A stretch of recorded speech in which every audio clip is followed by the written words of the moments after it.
Greetings and salutations, dear viewers. Get ready for some fantastic content. Welcome, curious minds, to our video that explores the ins and outs of The Rainbow. The Rainbow is a novel by British author D.H. Lawrence, first published by Methuen and Co. in 1915.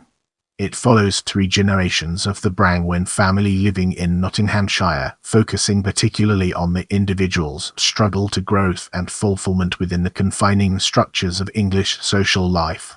Lawrence's 1920 novel Women in Love is a sequel to The Rainbow. Now, let's redirect our focus towards plot and discover its significance in our narrative. The Rainbow tells the story of 3 generations of the Brangwen family, a dynasty of farmers and craftsmen who live in the East Midlands of England, on the borders of Nottinghamshire and Derbyshire. The book spans a period of roughly 65 years from the Ers to 1905, and shows how the love relationships of the Brangwens change against the backdrop of the increasing industrialisation of Britain. The first central character, Tom Brangwen, is a farmer whose experience of the world does not stretch beyond these 2 counties, while the last, Ursula, his granddaughter, studies at university and becomes a teacher in the progressively urbanist, capitalist and industrial world. The book starts with a description of the Brangwen dynasty, then deals with how Tom Brangwen, one of several brothers, fell in love with a Polish refugee and widow, Lydia. The next part of the book deals with Lydia's daughter by her first husband, Anna, and her destructive, battle-driven relationship with her husband, Will, the son of one of Tom's brothers. The last and most extended part of the book, and also probably the most famous, then deals with Will and Anna's daughter, Ursula, and her struggle to find fulfillment for her passionate, spiritual, and sensual nature against the confines of the increasingly materialist and conformist society around her. She experiences a same-sex relationship with a teacher, and a passionate but ultimately doomed love affair with Anton Skrzynski, a British soldier of Polish ancestry. At the end of the book, having failed to find her fulfillment in Skrzynski, she has a vision of a rainbow towering over the earth, promising a new dawn for humanity. She saw in the rainbow the Earth's new architecture, the old, brittle corruption of houses and factories swept away, the world built up in a living fabric of truth, fitting to the overarching heaven. In this part of the video, we'll be delving deeper into censorship and analyzing its key components. Lawrence's frank treatment of sexual desire, and the part it plays within relationships as a natural and even spiritual force of life, caused the Rainbow to be prosecuted in an obscenity trial at Bow Street Magistrates Court on 13 November 1915, as a result of which 1,011 copies were seized and burnt. After this ban, it became unavailable in Britain for 11 years, although editions were available in the United States. As we venture forward, let's take a closer look at sequel and its impact on our understanding. The Rainbow was followed by a sequel in 1920, Women in Love. Although Lawrence conceived of the 2 novels as one, considering the titles The Sisters and The Wedding Ring for the work, they were published as 2 separate novels at the urging of his publisher. However, after the negative public reception of The Rainbow, Lawrence's publisher opted out of publishing the sequel. Ursula's spiritual and emotional quest continues in Women in Love, in which she continues to be a main character. This second work follows her into a relationship with Rupert Birkin, often seen as a self-portrait by Lawrence, and follows her sister Gudrun's parallel relationship with Birkin's friend, Gerald Crick. As we enter this new phase, let's uncover the impact of reception on our broader topic. The philosopher Roger Scruton argues in Sexual Desire 1986 that because we live in a world structured by gender, the other sex is forever to some extent a mystery to us, with a dimension of experience that we can imagine but never inwardly know.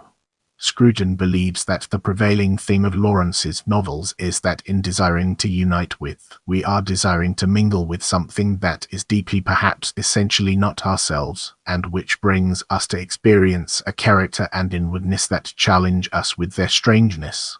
Scruton believes that The Rainbow vindicates Lawrence's vision.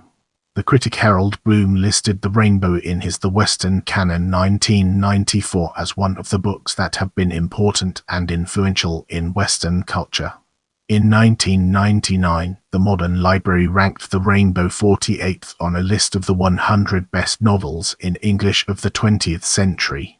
Now, let's shift our focus to adaptations and embark on an intellectual exploration of its various dimensions. In 1988, the BBC produced a television adaptation directed by Stuart Berg, with Imogen Stubbs in the role of Ursula Brangwen. The following year, the novel was adapted into the UK film The Rainbow, directed by Ken Russell, who had also directed the 1969 film adaptation Women in Love. In 2021, BBC produced a new two-part radio adaptation of the novel, aired on Radio 4 and starring Cassie Bradley in the role of Ursula and Carl Collins as Tom.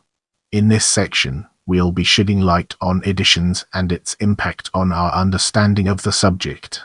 The Rainbow London, Methuen and Co, 1915, first edition. The Rainbow New York, B.W. Hodge, 1915, first American edition. The Rainbow 1915, edited by Mark Kinkade Weeks, Cambridge University Press, 1989. Now, let's shift our perspective and explore letters from a different angle. The Letters of D.H. Lawrence, edition James Balton and others, 7 vols. Cambridge University Press. As we transition, let's shed light on biography and its relevance to our ongoing exploration. Delaney, Paul, D.H. Lawrence's Nightmare, The Writer and His Circle in the Years of the Great War, Sussex, Harvester Press, 1978. Kinkade Weeks, Mark, D.H. Lawrence, Triumph to Exile, 1912-1922. Cambridge University Press, 1996. Brace yourself for a deep dive into criticism as we explore its impact and relevance in our evolving narrative. Bainan, Richard, The Rainbow and Women in Love, Cambridge, Icon Books, 1997. Clark, Colin ed. D.H. Lawrence, The Rainbow and Women in Love, A Casey Book, London, Macmillan, 1969. Holderness, Graham, D.H. Lawrence, History, Ideology and Fiction, Dublin, Gill and Macmillan, 1982. Ingram, Alan, The Language of D.H. Lawrence, London, Macmillan, 1990. Kinkade Weeks, Mark, The Marble and the Statue, The Exploratory Imagination of D.H. Lawrence, in Maynard Mac and Langriga-Ids. Imagined Worlds, Essays in Honour of John Butt, London, Methuen, 1968. Kinkade Weeks, Mark, The Marriage of Opposites in the Rainbow, in Mark Halnin's ed. D.H. Lawrence, Centenary Essays, Bristol Classical Press, 1986. Kinkade Weeks, Mark, The Sense of History in the Rainbow, in Peter Preston and Peter Horrid's. D.H. Lawrence in the Modern World, Cambridge University Press, 1989. Leaves, Fahrenheit. R. D.H. Lawrence, Novelist, London, Chatto and Windus, 1955. Leaves, Fahrenheit. Art, Thought, Words and Creativity, Art and Thought in Lawrence, London, Chatto and Windus, 1976. Myers, Geoffrey ed. D.H. Lawrence and Tradition, London, Athlone Press, 1985. Myers, Geoffrey ed. The Legacy of D.H. Lawrence, New Essays, London, Macmillan, 1987. Mudrick, Marvin, The Originality of the Rainbow in Harry T. Moore ed. A D.H. Lawrence Miscellany, Carbondale, Southern Illinois University Press, 1959. Hinkney, Tony, D.H. Lawrence, Hemel Hempstead, Harvester Wishaff, 1990. Ross, Charles L. The Revisions of the Second Generation in the Rainbow, Review of English Studies, 27, 1976. Ross, Charles L. The Composition of the Rainbow and Women in Love, A History, Charlottesville, University Press of Virginia, 1979. Sanders, Scott, D.H. Lawrence, The World of the Major Novels, London, Vision Press, 1973. Simpson, Hilary, D.H. Lawrence and Feminism, London, Groomhelm, 1982. Smith, Anne ed.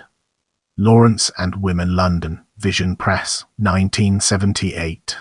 I love interacting with my viewers, so leave me a comment and I'll do my best to respond.